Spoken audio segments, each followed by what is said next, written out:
ఎన్నికల సందర్భంగా రైతులకు ఇచ్చిన ఏ ఒక్క హామీని అమలు చేయలేకపోయారని కేంద్ర మంత్రి బండి సంజయ్ ప్రభుత్వంపై ఆరోపణలు గుప్పించారు.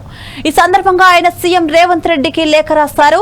రాష్ట్రంలో 12,991 గ్రామ పంచాయతీలుండగా మండలానికి ఒక గ్రామం చొప్పున 561 గ్రామాలను మాత్రమే ఎంపిక చేయడమేంది అని లేఖలో బండి సంజయ్ ప్రశ్నించారు. రాష్ట్రంలో అర్హులైన వారందరికీ రైతు భరోసా, ఇందిరమ్మ ఇండ్లు, కొత్త రేషన్ కార్డులు, ఇందిరమ్మ ఆత్మీయ భరోసా అమలు చేస్తామని ప్రకటించి అందులో 3% మందికి కూడా లబ్ధి చేకూర్చకపోవడం బాధాకరమని అన్నారు. రాష్ట్రంలో 70 లక్షల మందికి రైతుల ఖాతాలో ప్రతి ఏటా 20,000 కోట్ల రూపాయలు జమ చేస్తామని చెప్పారని గుర్తు చేశారు. ఇందిరమ్మ ఆత్మీయ భరోసా కింద భూమి లేని రైతు కూలీలకు ఏడాదికి 12,000 రూపాయల చొప్పున ఇస్తామని చెప్పారని తెలిపారు.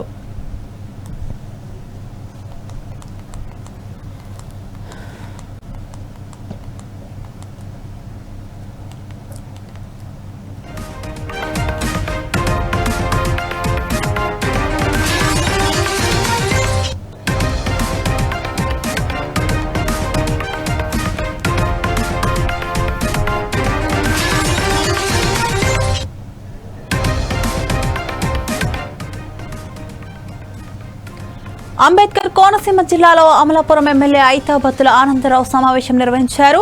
సీఎం చంద్రబాబు నాయుడు భవిష్యత్తులో ఈ రాష్ట్రానికి ముఖ్యమంత్రిగా ఉంటేనే తెలుగు ప్రజల సంపద, రాష్ట్ర ఆర్థిక పరిస్థితి సింగపూర్ను దాటి అభివృద్ధి చెందుతుందని ఎమ్మెల్యే అన్నారు.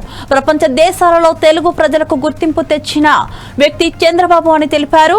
లోకేష్ బాబు భవిష్యత్తులో పార్టీని రక్షించి ముందుకు నడిపించే నేతనని అన్నారు.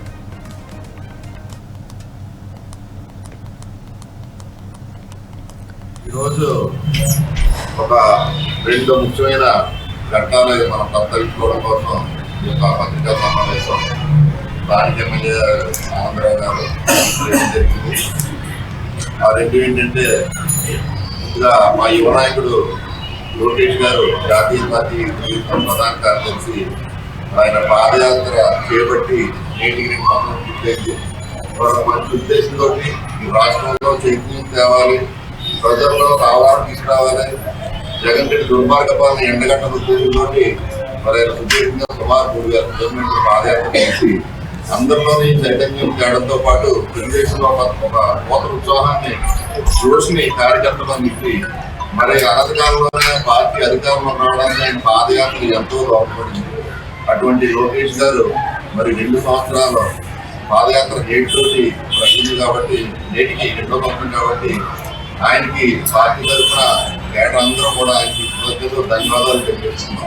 మీరు చేసిన పాదయాత్ర వల్లే ఈవేళ నిరుద్యోగ యువతలో కానీ, మిగతా మహిళల్లో కానీ, మిగతా రైతుల్లో కానీ, బాధితుల్లో కానీ అందరిలోనూ ఒక అవగాహన ఏర్పడి వాళ్ళందరికీ ఏ విధంగా ఈ ప్రభుత్వ సహాయంగా ఏ విధంగా తీసుకోవడానికి, ఏ విధంగా జగన్మోహన్ రెడ్డిని ఎదుర్కోవాలని ఒక ధైర్యం, భరోసాన్ని ఆ పాదయాత్ర ఇంపడం జరిగింది.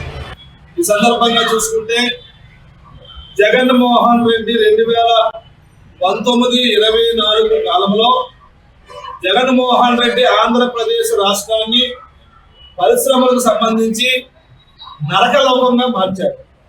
ఈ నరకంలోకి ఏ పెట్టుబడి కొత్తగా రాకూడదని, ఉన్న కంపెనీలు వెళ్ళిపోవాలని, అలాంటి పరిస్థితిని ఒక అసమర్థ ముఖ్యమంత్రిగా జగన్మోహన్ రెడ్డి కల్పించినందుకు ఆంధ్రప్రదేశ్ రాష్ట్రంలో పరిశ్రమలు గత 5 ఏళ్ళలో ఏమాత్రం రాకూడదు, వాళ్ళ ఎంతో నష్టపోయింది రాష్ట్రం.